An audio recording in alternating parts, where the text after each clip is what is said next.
오늘은 이평선부터 일단은 좀 해보도록 할게요. 이평선을 세팅하시려면 이평선을 더블 클릭하시면 됩니다. 가격 이동 평균선, 이평선이 일단은 나오게 되거든요. 수식 한번 눌러볼까요? 수식 한번 눌러보면 어차피 여러분들 세팅은 기본값대로 이렇게 돼 있습니다. 그러니까 이대로 두시면 되고, 여기서 중요한 거는 지표 조건 설정입니다. 그래서 기간 1, 2, 3, 4, 5가 있습니다. 이게 뭐냐면 세팅을 여러분들이 할 수가 있는 건데, 5가 뭡니까? 5일선이란 뜻이고요. 22, 21선이란 뜻입니다. 간혹 보면 여기에서 세팅을, 자, 11선 세팅돼 있고요. 21선이 세팅돼 있고, 61선 세팅돼 있고요. 121선 요렇게 세팅돼 있는 아마 HTS가 있을 겁니다. 요거를 일단은 눌러보겠습니다. 파란색은 11선, 노란색은 21선, 초록색은 61선, 검은색은 121선 요렇게 세팅이 된다라는 겁니다. 여러분들 참고로 제가 일단은 요거 왜 5일선인지 모르시죠? 왜 21선인지 모르시죠, 여러분? 자, 여기에 대해서 제가 설명을 해 드리겠습니다. 주말을 빼고 일주일은 5일입니다. 그러니까 5일선이라는 건 무슨 선이에요? 일주일 동안의 가격 평균을 나타내는 겁니다. 자, 그러면 21선은 뭘까요? 약 한 달입니다. 30일이 한 달이죠? 30일이 한 달에서 우리가 토요일, 일요일을 빼면 8입니다. 그러면 약 22일이고요. 거기에다가 공휴일 하루 정도 일단은 낄 수가 있죠? 자, 그래서 21선은 통상 우리가 한 달 선이라고 부르게 됩니다. 자, 그러면 21선에 3을 곱하면 61선이 되겠죠? 61선은 뭘까요? 세 달 선입니다. 세 달을 우리나라에서 뭐라고 부릅니까? 사업하시는 분들은 잘 아시죠? 세 달을 우리나라에서는 분기라고 부릅니다. 1분기, 2분기, 3분기, 4분기. 그래서 61선은 뭐예요? 분기선입니다. 자, 그러면 121선을 하기 전에 주식하시는 분들은 여기 잘 아시죠? 뭐가 또 있어요? 241선이 있습니다. 자, 241선은 무슨 선일까요? 1년에 54주 정도 됩니다. 그러면 금요일과 토요일을 포함하면 이게 108 정도 되죠. 365에 108을 빼고 공휴일을 빼면 약 240이 됩니다. 자, 그래서 241선은 1년선이에요. 그러면 240일의 반절인 121선은 뭡니까? 6개월선이 되는 겁니다. 자, 여기에서 중요한 건 뭐냐면요. 해외 선물은 단타 위주입니다. 월물이라는 게 있죠. 우리가 만기가 있기 때문에 해외 선물은 240일, 121선을 보시는 분들도 있는데 거의 대부분은 보지 않으세요. 자, 그래서 해외 선물 같은 경우에는 라인을 어떻게 설정하느냐. 저 같은 경우에는 5일선과 21선만 설정을 합니다. 그리고 나머지는 다 제로로 만듭니다. 혹시 나는 두 개만 보기에는 조금 그렇다, 조금 더 추가를 하고 싶다 하시면 61선 하나만 추가를 해서 세팅을 하시는 걸로 하시면 되겠습니다. 자, 이렇게 되고요. 저는 특이하게 색깔을요, 이렇게 합니다. 5일선 같은 경우에는 저는 파란색으로 할게요. 21선 같은 경우에는 초록색으로 합니다. 61선 같은 경우에는 기존대로 노란색으로 하도록 하겠습니다. 자, 이렇게 해서 색깔이 지정이 됐고, 자, 여기 보시면 5일선하고 61선 같은 경우는 굵은데 21선이 너무 얇죠. 그러면 또 더블 클릭을 해요. 그래서 어떻게 됩니까? 라인 설정에 들어가셔서 21선 체크를 하시면 이게 하얀색으로 바뀝니다. 그 다음에 뭡니까? 너비에 2포인트로 맞추시면 돼요. 거의 대부분 2포인트입니다. 21선도 2포인트로 누르시고 확인 누르시면 초록색 선도 굵어집니다. 이렇게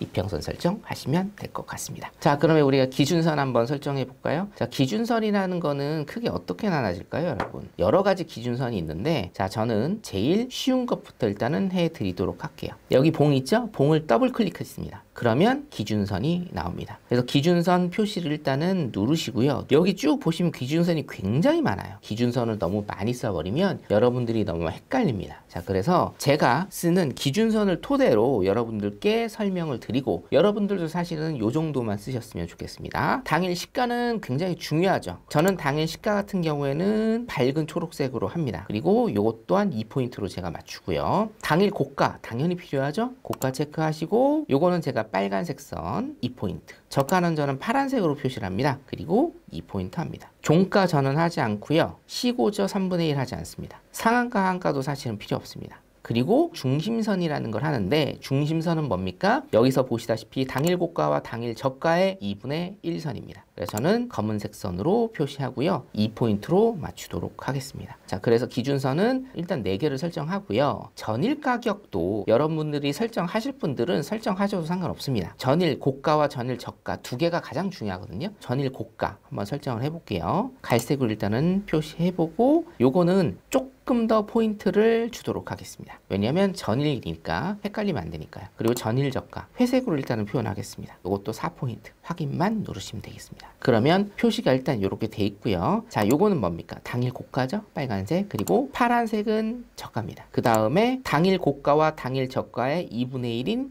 중심선 검은색, 그리고 4포인트로 된 거는 전일 고가, 여러분들이 세팅을 하시면 되고요. 자, 그러면 다음은 거래량 만드는 거 한번 해보도록 하겠습니다. 거래량은요 굉장히 쉽습니다. 맨 왼쪽을 보시면 쭉 나와 있어요. 자, 여기에서 거래량 지표 누르시고 거래량만 누르시면 거래량이 쭉 나타나게 됩니다. 좁혀볼까요? 쭉 드래그 하셔서 밑으로 좀 좁히시면 이렇게 거래량까지 만드는 차트를 여러분들께 보여드렸습니다. 천명이 항상 강조하는 게 있습니다. 이동평선 매매를 할 줄 알아야 된다. 왜? 기관타 투자자들이나 세력가들이 사용하는 매매법은 이동평균선 매매법이기 때문입니다. 그러면 여기서 우리가 알아야 될 게 원리가 있어요. 총 5가지만 알면 되는데, 첫 번째는 바로 우리 상승장입니다. 상승장은 뭐죠? 말 그대로 매수일 경우죠. 그러면 중기하고 장기 이평선이 하단에 위치해야 되겠죠. 당연한 얘기죠. 왜? 하단에서 우상향을 하기 때문에 여기서 상승장을 우리가 생각을 하는 거죠. 반대로 하락장은 뭡니까? 매도죠. 매도. 하락장은 매도죠. 그러면 어떻게 돼요? 여기서도 중기, 장기 이평선이 우하향에서 내려오니까 중기, 장기 이평선이 상단에 위치해 있어야 되겠죠. 그 다음에 이제 우리가 제일 또 자주 만나는 장이 있어요. 박스장이죠. 이럴 경우에는 중장기 이평선이 어떻게 위치한다? 수평의 구조를 보여줘야 돼요. 왜 수평의 구조를 보여줄까를 이해해야 될 필요가 있어요. 왜? 방향을 못 정하는 거예요. 그래서 중장기 이평선이 딱 누워있는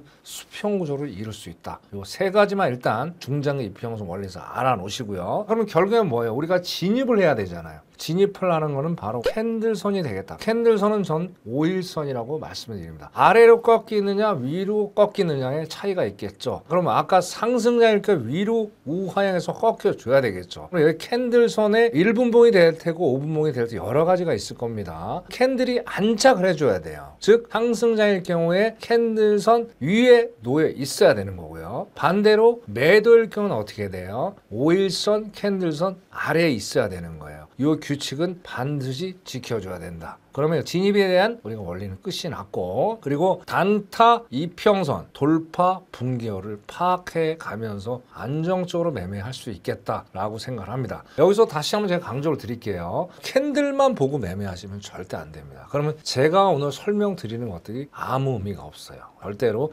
이평선을 먼저 보고 캔들은 그냥 진입하기 위한 도구로만 삼아라, 그렇게 말씀드리겠습니다. 그럼 이렇게 5가지 규칙을 알아봤고요. 다음에 이제 실전적인 리얼 차트를 보고 설명을 드려야 되겠죠. 이론과 현실이 안 맞는 매매법은 말짱 도루묵입니다. 그럼 제가 오늘 이 5가지 원리가 실전적인 차트에서 맞아줬을 때 어떻게 돼요? 여러분들이 신뢰를 할 수 있고 이 공부법을 통해서 실전 매매를 할 수가 있겠죠. 바로 실전 차트 보면서 증명을 하나하나씩 해나가 보도록 하겠습니다. 간단합니다. 상승장입니다. 상승장. 상승장 아까 뭐라고 얘기를 했죠? 중장기 이평선이 하단에 위치했을 때가 상승장이 되겠다, 그렇게 말씀드렸어요. 그러면 이렇게 빨간 거, 그 다음에 검은 게 바로 중장기 이평선이 되는 거예요. 여기서 수렴을 하고 있죠. 수렴을 하고 있다가 어느 순간 어디로 튀겠죠. 튈 수 있다는 증거는 뭐가 된다? 쌍바닥이 형성이 돼줘야 돼요. 즉 저점이 높아지는 경우가 상승장이다, 이렇게 표현할 수가 있을 것 같아요. 처음에 이렇게 동그라미 친 부분이 있죠. 여기서 캔들선 각도가 꺾이면서 우상향을 하는 상황들이 연출하고 있죠. 그런데 좀 찝찝이 한 번은 더 보고 싶은 거예요. 왜? 우리 초보자 입장이고 또 어느 정도 경력이 된 분들도 반드시 확인 사살을 해줘야 돼요. 다시 한번 눌렸다가 내려오는 것 같더니 여기 지지를 또 받아주면서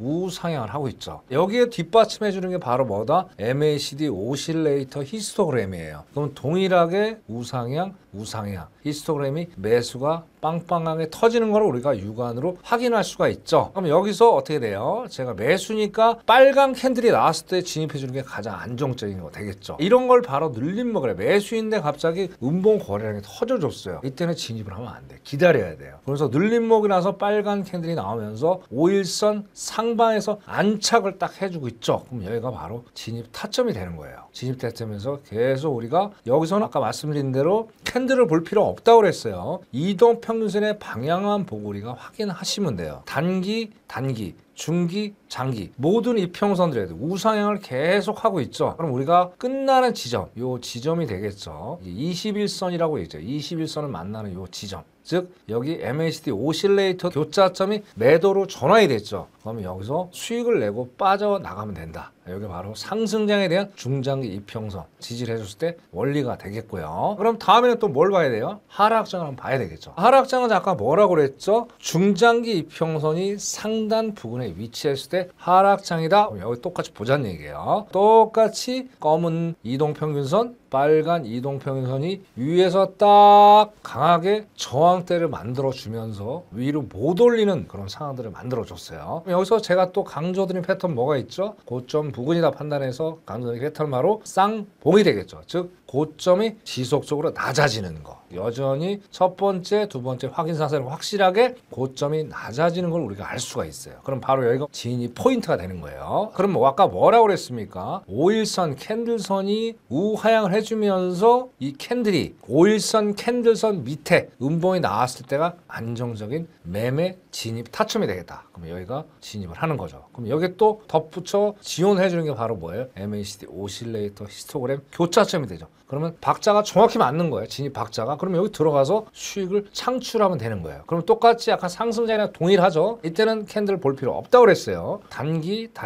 중기, 장기. 이 평선의 방향만 보고 쭉쭉쭉쭉 우리가 수익을 득대화하면 되는 거예요. 그런데 여기서 잘라 먹을 수도 있고 아니면 좀 더 가볼 수도 있어요. 왜? 여기서 한번 또 레벨 테스트 할 수 있는 구간이에요. 올라갈 것 같았지만 결국 20일 이평선의 저항을 받는 걸 우리가 확인할 수 있죠. MACD 오실레이터 매도가 다시 한번 또 살아나는 걸 볼 수 있어요. 그러면 쭉 갔다가 횡보하는 이 구간에서 이익청을 하면 좀 더 수익을 국제화실 수가 있겠죠. 그리고 여기 X 표시가 있습니다. 왜 여기는 매매를 하지 말라고 박스구간이기 때문에 절대 매매를 하시면 안 되고요. 그리고 캔들선이 누워 있잖아요. 이거는 아예 방향을 못 잡는 거예요. 캔들선이 각도가 꺾이지 않는 구간에서 절대 매매하지 마라. 그 말씀을 드렸고 여기서 만약에 또 진입을 했더라면 여기 정도에서 우리가 청산할 수 있는 그런 자리가 될 수 있겠다. 그렇게 말씀을 드릴게요. 자, 이제는 세 번째죠. 박스장. 너무나도 자주 만나죠. 박스장에서도 우리가 수익을 안정적으로 낼 수 있는 방법 알아보도록 달려가 보시자고요. 박스장은 어떨 때 우리가 만들어지는지를 해야 돼요.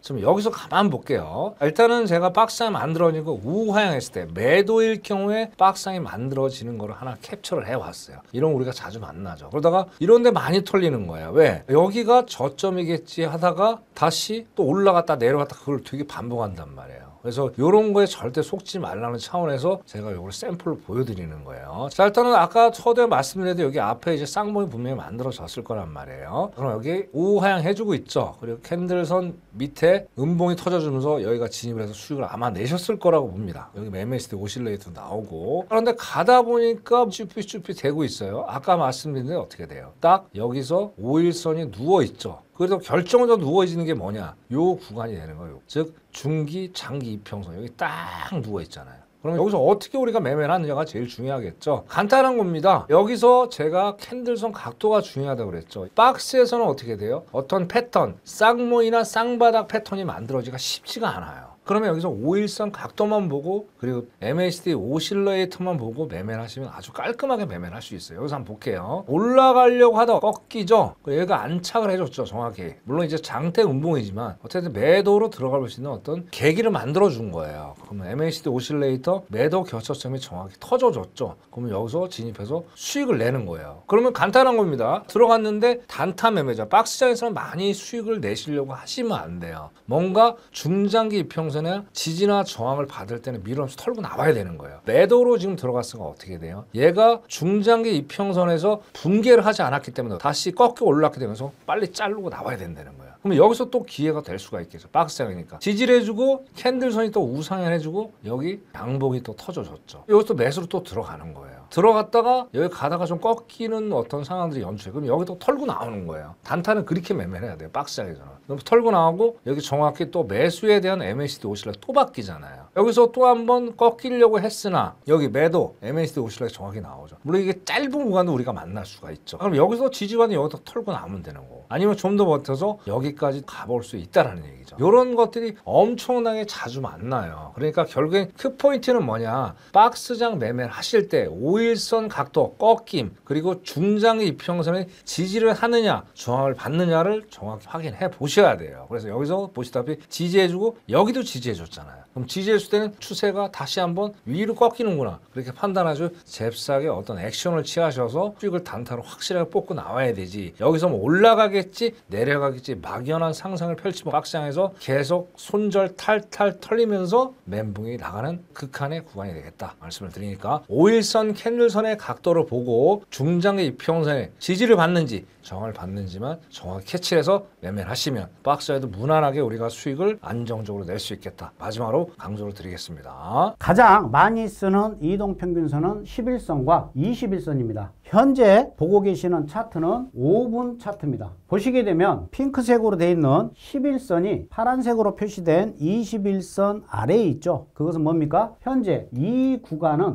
역배열 구간이다. 역배열일 때는 어떻게 매매를 한다? 매도만 매매를 한다. 그래서 이 음봉이 역배열이니까 11선 아래로 깨지면 이때가 매도 타이밍이 되는 겁니다. 여기도 매도 타이밍, 여기서 만약에 못 잡았다 하더라도 여기에서 매도를 들어갈 수가 있는 거예요. 여기서도 매도를 들어갈 수가 있습니다. 여기는 스탑이 나갔거나 그랬겠죠. 다시 이 구간부터는 21선이 아래에 있고 11선이 위에 있는 정배열로 바뀌었어요. 정배열에서는 매수만 대응을 한다. 그러니까 이렇게 양봉으로 올라온 이후에는 여기서부터는 다 매수로 대응을 하는 겁니다. 이렇게 11선과 21선이 꽈배기처럼 나타나거나 겹칠 때에는 매매가 중단하는 거예요. 이 말은 현재 시장은 관망이다, 이렇게 여러분들이 해석을 하시면 됩니다. 다시 21선보다 11선이 위에 있는 정배열로 다시 바뀌었죠. 그러면 이런 자리가 매수가 되는 겁니다. 더 자세하게 설명을 드릴 건데요, 지금 보시면 이렇게 11선과 21선만 있으니까 여러분들이 시각적으로 보시는데 약간 헷갈릴 수가 있습니다. 아까와 똑같은 키움 차트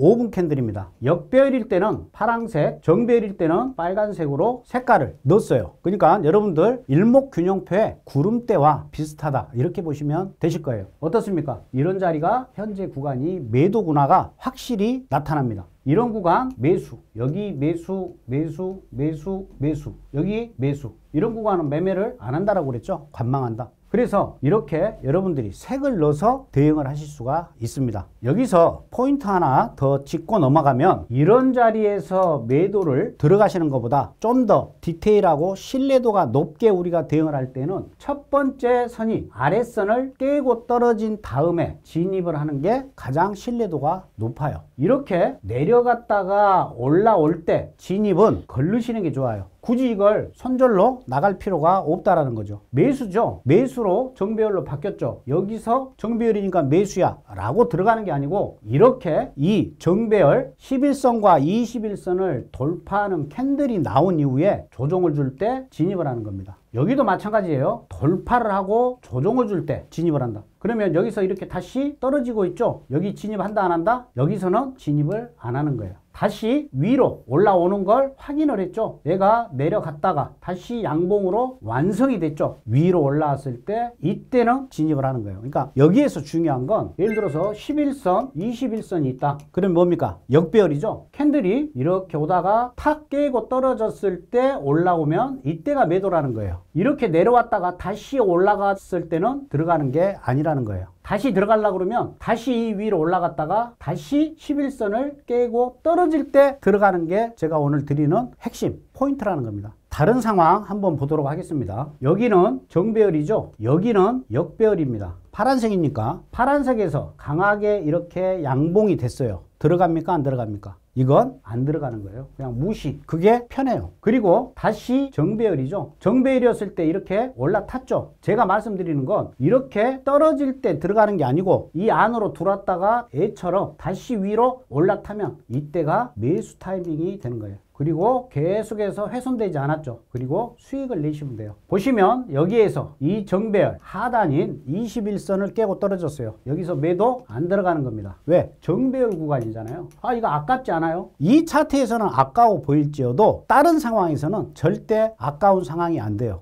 우리는 거래의 횟수의 목적이 있는 게 아닙니다. 수익을 내는데 그 목적이 있습니다. 그렇기 때문에 굉장히 우리가 신뢰할 수 있고 정확한 상황에서만 매매를 하셔야 그게 바로 여러분들한테 진정한 수익이 되시는 거예요. 여기 역배열 구간이죠. 역배열 구간에서 이렇게 올라탔죠. 여기서 매수 안 들어가는 거예요. 다시 안으로 들어왔다가 이렇게 양봉으로 위로 치고 갔다. 여기가 매수로 들어가요. 왜? 여기는 정배열 구간이니까. 이런 식으로 여러분들이 매매를 하시면 돼요. 지금 보시는 차트는 여러분들이 가장 많이 사용하시는 52평선과 22평선 설정한 나스닥 차트입니다. 지금 결과론적으로 보시면 쭉 하방으로 굴곡은 있지만 내려간 차트입니다. 중간중간에 매도와 그리고 매수, 매도, 매수, 매도 이런 변곡점들이 될 만한 것들이 나오는데 중요한 건 내가 고민을 하고 결정을 해야죠. 여기는 골든 크로스를 들어갈 것인가 아니면 이 매도를 계속 유지할 것인가 많은 고민하게 됩니다. 그래서 우리는 정작 여기서 수익을 냈다가 까먹었다가 냈다가 까먹었다가 이 반복을 하면서 계좌가 박살이 나는 건 기본이겠죠. 그러면 이런 사항들을 좀 완충을 시켜줄 만한 것들 아니면 좀 해소를 해줄 만한 것들 없을까요? 여기다가 선 하나만 그으면 여러분들의 걱정과 고민이 싹 사라집니다. 보여드리겠습니다.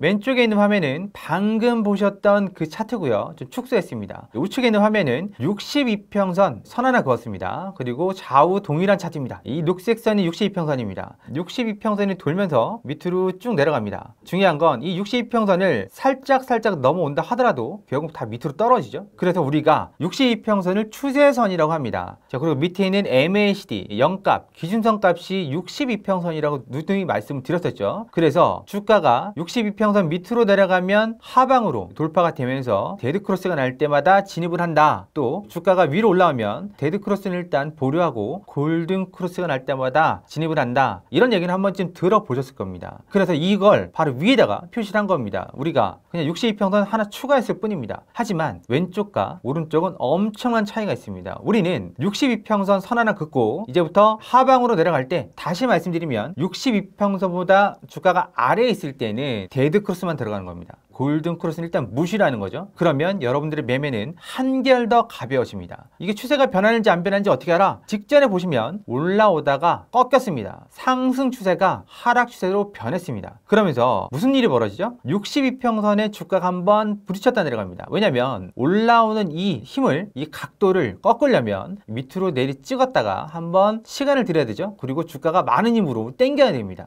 그래서 한번 부딪혔다가 지지받고 내려갑니다. 그러니까 밑으로 이렇게 급격하게 내려가는 폭락파동 우리 버리자고요. 그건 운이 좋아 먹을 수 있는 겁니다. 자, 그리고 또 하나는 5, 20, 62평선 세 개가 나란히 뭉쳐서 밑으로 내려온다 그러면 급락이 나옵니다. 하지만 자신 없으시면 이 부분은 버리시면 됩니다. 나는 5, 22평선이 62평선 밑으로 데드 크로스가 나는 것만 들어갈 거야 라고 하시면 왼쪽에서 우리가 막 왔다 갔다 하면서 손실이 났던 부분을 한 방에 잡을 수 있습니다. 그게 MACD 원리고 저는 MACD 원리를 차트에 62평선 선 하나 그어서 지금 해결해서 보여드린 겁니다. 그러면 하락 추세만 될까요? 아닙니다. 다른 차트 보도록 하겠습니다. 지금 보시는 차트도 나스닥 차트고요. 방금 전과 좀 반대죠. 우리가 왼쪽에 보는 건 522평선 매매입니다. 올라갈 때 우주 끝까지 날아갈 거라 생각하시고 내려갈 때 지구 땅에 있는 멘트를 뚫고 내려갈 거라 생각하시니까 계속 들고 있다가 손절 당하는 거 아니겠습니까? 여기서 끊어치고 못합니다. 그러면 이런 거 다 필요 없고요. 제가 알려드린 방법 MACD가 0선인 걸 감안해서 여러분들께 안내를 해드리는 거죠. 62평선 녹색선 있습니다. 뭐라고 말씀드렸죠? 62평선 위에서는 매수만 본다. 그게 MACD 원리니까 보시면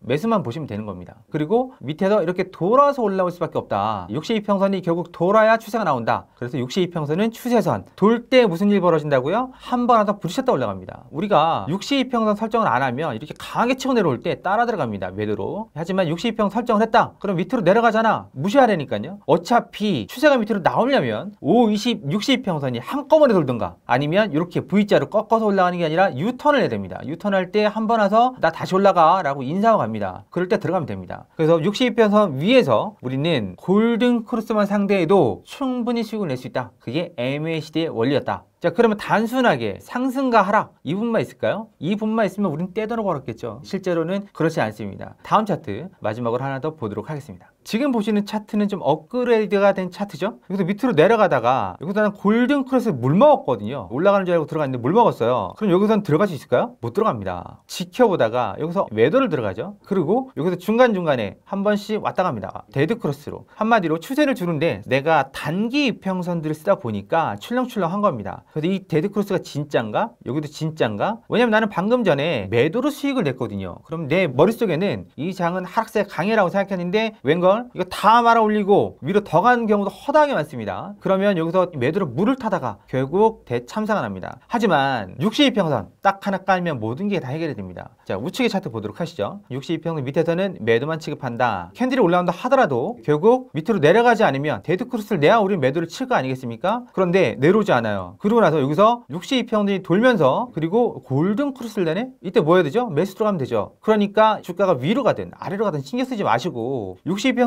위에서는 매수만, 밑에서는 매도만 대응하면 그게 MACD를 완전하게 이해할 수 있는 방법입니다. 자, 그러면 우리가 가장 많이 사용하는 허생방의 자랑 일목이는 과연 이런 부분을 어떻게 표현하고 있을까요? 한번 비교해 보도록 하겠습니다. 왼쪽은 일목이, 그리고 우측은 5, 20, 60. 여러분들이 오늘 새로 알게 된 아주 값비싼 그리고 보석처럼 빛나는 그런 내용이죠. 자, 좌측에 보시면 구름대가 있고요. 우측엔 구름대가 없습니다. 계속 말씀드리지만 주가가 구름대 위로 올라가기 위해서는 앞자리 구름이 분홍색 양운이어야 됩니다. 그리고 주가가 밑으로 내려가기 위해서는 앞자리 구름이 음운이어야 되고요. 그리고 이 양운을 만들어내려면 결국 주가가 62평선 이 자리를 통과해야 됩니다. 그리고 이렇게 한 번씩 무릉덩이를 주고 있죠. 한 번씩 퐁당퐁당 합니다. 하지만 일목균형표는 그렇게 심하게 요동치지 않습니다. 그리고 또 하나는 우리가 여기서 쭉 갔는데 난 이렇게 계속 갈 줄 알았어. 근데 이게 이렇게 쓱 내려옵니다. 그러면 어떻게 되죠? 불안하니까 정리합니다. 하지만 일목균형표는 어떻게 되죠? 이미 횡보를 할 거야 라고 알려줍니다. 주가가 딱 가다가 점점 이 구름대가 두꺼워져요. 두꺼워지면 조정이 나온다 이런 식으로. 내가 조정 견디기 싫어 그러면 정리하면 되는 겁니다. 그리고 또 올라갈 때 골든 크로스가 나거나 아니면 플랜 ABC 기법 사용하셔서 여기서 또 진입을 하면 되는 거고요. 여기서 구름대가 얇아지니까 급등이 나왔죠? 급등이 나왔는데 중요한 건 뭐죠? 앞자리 구름이 또 두꺼워지네? 그러면 조정이 나올 수 있겠구나. 그럼 뚝 떨어지면 전환선이 꺾이는 순간 조정이 나왔네. 그러니까 정리하시고 다시 들어가셔야 됩니다. 또 마찬가지로 플랜 ABC 기법에 의해서 또 위로 올라가게 되면 또 매수를 진입하는 거고, 또 이쯤 갔는데 구름대가 또 평평해집니다. 그럼 뭐라고요? 조정이 나온다고요. 하지만 우측에서는 위로 쏘니까 저걸 잡아야 돼라고 생각하지 조정 나올 거야 라고 미리 알지 못합니다. 일목균형표는 그래서 선행성이 동반이 됩니다. 그리고 62평선을 일목균형표에 설치를 했을 경우에 똑같습니다. 캔들이 62평선 위에 또 구름대 위에 있으면 상방입니다. 그리고 캔들이 62평선 구름대 아래에 있으면 하방입니다. 그리고 구름대 색깔 보고 매매할 수도 있는 거고, 구름대의 형태를 보고 급등 또는 조정이 나오는지 예상도 가능하다는 거죠. 자, 오늘 준비한 내용은 여기까지입니다. 오늘 준비한 내용 많은 도움이 되셨다면 하단에 있는 구독, 좋아요, 알림 설정 꼭 부탁드리고요. 여러분들의 격려와 댓글 응원은 영상을 제작하는 데 많은 힘이 됩니다. 다음 시간에도 좋은 영상 들고 찾아오도록 하겠습니다. 끝까지 함께 해주셔서 감사합니다.